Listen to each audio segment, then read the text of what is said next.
কোনোবা এজন শইকীয়াই অহাবাৰ গুজৰাটৰ বিধানসভা নিৰ্বাচনত প্ৰতিদ্বন্দ্বিতা আগবঢ়াব। জনৈক বৰা হ'ব ৰাজস্থানৰ বিধানসভা নিৰ্বাচনত কোনোবা এটা গুৰুত্বপূৰ্ণ সমষ্টিৰ এটা ৰাষ্ট্ৰীয় দলৰ প্ৰাৰ্থী। শুনিয়েই জানো কিবা এটা ভাল লগা নাই? এজন অসমীয়া গৈ গুজৰাট বা ৰাজস্থানত নিৰ্বাচন খেলিব, জনপ্ৰতিনিধি হ'ব, বিধানসভালৈ নিৰ্বাচিত হ'ব, তাতকৈ আৰু ভাল লগা কথা কি হ'ব পাৰে? পিছে এয়া জানো সম্ভৱ?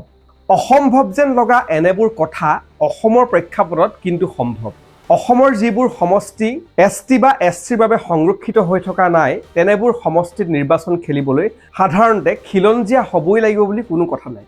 যি কথা এইবাৰ প্ৰমাণ কৰি দিলে বিজেপিয়ে। গুপ্তা উপাধিৰ এজন ব্যক্তিক বিজেপিয়ে এইবাৰ গুৱাহাটীৰ এটা বিধানসভা সমষ্টিত দলীয় প্ৰাৰ্থিত্ব প্ৰদান কৰিছে। নিশ্চয় মই অসমীয়া, অসমৰ কাৰণে মই ত্যাগ কৰিব লাগে, সৰ্বস্ব ত্যাগ কৰি দিম, প্ৰাণ দিব লাগে। মই অসম মাতৃভূমিৰ কাৰণে মই ত্যাগ কৰিম। সমষ্টিটোত বহুতে চৰ্চা এনেকৈ কৰিব বিচাৰিছে যে অনা অসমীয়া এগৰাকী ব্যক্তিক টিকট দিছে বিজেপিয়ে। এতিয়া গোটেই বিষয়টো আপোনাৰ কিবা প্ৰত্যাহ্বান হ'ব বুলি ভাবিছে নেকি? মই ভাৰতীয় জনতা পাৰ্টীৰ কাৰ্যকৰ্তা আমাৰ লগত আছে। ভাৰতীয় জনতা পাৰ্টীৰ লগত ৰাইজ আছে, ৰাইজ আমাৰ লগত আছে, ৰাইজৰ আশীৰ্বাদ আছে, কাৰ্যকৰ্তাৰ আশীৰ্বাদ আছে। আমি চবেই মিলিজুলি আগবাঢ়ি যাম। মই কোনো প্ৰত্যাহ্বানটো ভাবা নাই। মানে এই কথাখিনি কিয় ওলাইছে? মানে অসমীয়া অনা অসমীয়া তেনেকুৱা এটা প্ৰসংগ যোনে ওলালে এই উত্তৰটো তেখেতৰ ওচৰতে আছে। তেখেতে উত্তৰ দিব কিয় ওলালে? মই ভাৰতীয় জনতা পাৰ্টি 1990 পৰা মানে 1990 মই জইন কৰিলোঁ। আজি 35 বছৰৰ পৰা মই ভাৰতীয় জনতা পাৰ্টিক হয় কাম কৰি আছোঁ, ৰাইজক সেৱা কৰি আছোঁ, সমাজৰ লগতে আছোঁ।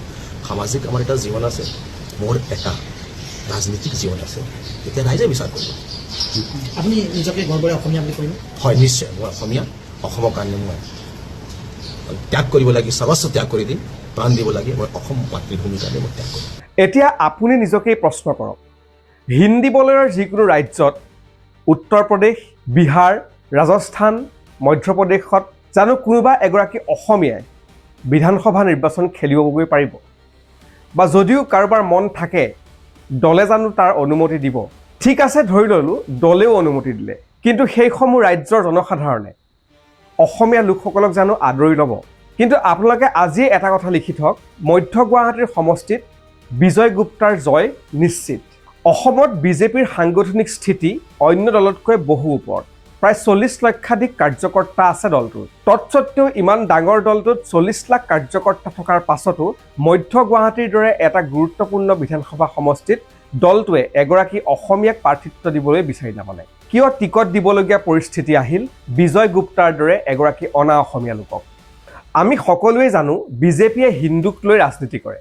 জাতি, বৰ্ণ, ভাষা নিৰ্বিশেষে হিন্দুক একত্ৰিত কৰি চাব খোজে বিজেপিয়ে। এটা ছাতিৰ তলত সকলো হিন্দু লোকক আনিব বিচাৰে বিজেপিয়ে। ইতিমধ্যে নাগৰিকত্ব সংশোধনী আইনে নিশ্চয় ইয়াৰ ইংগিতেই দিছে।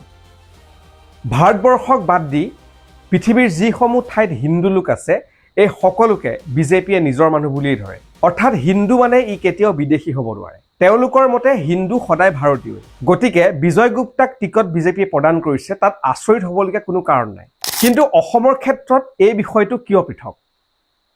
অসমত বিজেপি শাসন লৈ আহিছিল জাতি মাটি ভেটি আৰু অসমীয়া খিলঞ্জীয়াৰ সুৰক্ষাৰ শ্লোগান আওৰাই। অসমত শৰাইঘাটৰ শেষ ৰণ হ'ব, আজমল মুখ্যমন্ত্ৰী হ'ব, অসমীয়া লোকক সুৰক্ষা প্ৰদান কৰিব লাগিব, 6 জনগোষ্ঠীক জনজাতিকৰণ কৰা হ'ব, অসম চুক্তিৰ 6 নং দফা কাৰ্যকৰী কৰি অসমীয়া লোকক সাংবিধানিক ৰক্ষা কৱচ প্ৰদান কৰা হ'ব। এইবোৰ আছিল বিজেপিৰ অন্যতম নিৰ্বাচনী প্ৰতিশ্ৰুতি। এইবোৰ প্ৰতিশ্ৰুতি কিমান পালন কৰিলে, কিমান পালন কৰিব পৰা নাই, সেইখিনি কথা আমি ক'বলৈ যোৱা নাই। কিন্তু এইখিনি প্ৰতিশ্ৰুতি দিয়া দলটোৱে যদি এগৰাকী অনা অসমীয়া লোকক গুৱাহাটীৰ বিধানসভা সমষ্টিত টিকট প্ৰদান কৰে, তেন্তে এয়া নিশ্চয়কৈ প্ৰশ্ন কৰিব অসমৰ সাধাৰণ জনতাই। এতিয়া এইগৰাকী বিজয় গুপ্তাৰ পৰা অসমীয়া খিলঞ্জীয়া লোকে তেওঁলোকৰ সুৰক্ষা কিদৰে আশা কৰিব? আমি কিন্তু এই মুহূৰ্তটো অতি আশাৰে ৰৈ আছোঁ যে বিজেপিয়ে অসমৰ সুৰক্ষাৰ স্বাৰ্থ সুৰক্ষা কৰিব। কিন্তু সিংহল বা গুপ্তা নামৰ এইসকলে সঁচা অৰ্থত অসমীয়া খিলঞ্জীয়া লোকৰ হৈ মাত মাতিব জানো? এনেবোৰ প্ৰশ্নও এতিয়া বহুজনে কৰিছে।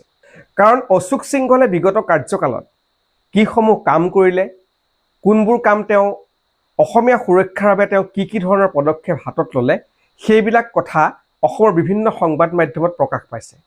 আৰু অশোক সিংহলৰ কাম কাজ দেখি এতিয়া বিজয় গুপ্তা বিধানসভালৈ নিৰ্বাচিত হোৱাৰ পাছত তেওঁ কি ধৰণৰ কাম কৰিব, সেইবিলাকক লৈ বহুজনে ভয় খাইছে। আমি এটা ফালৰ পৰা পুনৰ ধৰি ল'লোঁ যে অনা অসমীয়া হ'লেও তেওঁ যদি অসমতেই আছে, অসমীয়া বায়ু পানী খাই আছে বা অসমীয়াৰ হকে কাম কৰি আছে, তেন্তে নিশ্চয়কৈ তেওঁ আন অসমীয়াতকৈ কোনো গুণে কম অসমীয়া নহয়। গতিকে সেই ফালৰ পৰা বিজয় গুপ্তাই টিকট পাইছে। এতিয়া আপোনালোকে কওক, অসমীয়া বৃহত্তৰ জাতিটোৰ ক্ষেত্ৰত বিজয় গুপ্তাৰ অৱদান কি আছে? অসমীয়া জাতিৰ বাবে বিজয় গুপ্তাই কি এনে উল্লেখনীয় কাম কৰিছে যাৰ ফলত তেওঁক বিজেপিয়ে টিকট প্ৰদান কৰিলে? এইবিলাক উত্তৰ কিন্তু নিৰ্বাচনৰ সময়ত নিশ্চয়কৈ মধ্য গুৱাহাটী সমষ্টিৰ ভোটাৰ ৰাইজে বিজেপিৰ পৰা বিচাৰিব। ইমানৰ পিছতো পুনৰ কওঁ, বিজেপি এটা অতি আদৰ্শবাদী দল। বহু ডিচিপ্লিনৰ মাজত বিজেপি দলটো পৰিচালিত হয়। বিজেপিৰ কাৰ্যকৰ্তাসকলে দলৰ প্ৰতীক চাই প্ৰাৰ্থী নিৰ্বাচিত কৰে। ব্যতিক্ৰম নহ'ব নিশ্চয়কৈ বিজয় গুপ্তাৰ ক্ষেত্ৰতো। আমিও আশা কৰিম, যদি বিজয় গুপ্তাই কেনেবাকৈ বিধানসভালৈ নিৰ্বাচিত হয়, তেন্তে তেওঁ অসমীয়াৰ স্বাৰ্থত কাম কৰিব। কেৱল নিজৰ সা সম্পত্তি বা নিজৰ কেৱল ব্যৱসায়িক স্বাৰ্থ বা নিজৰ কেৱল ব্যৱসায়িক পৰিসৰ বৃদ্ধিৰ বাবে তেওঁ নিৰ্বাচনী টিকটটো বা নিজৰ বিধায়ক পদটো ব্যৱহাৰ নকৰিব। আজিৰ ভিডিঅ' ইমানতে সামৰিলোঁ। পৰৱৰ্তী ভিডিঅ'ত পুনৰ লগ পাম।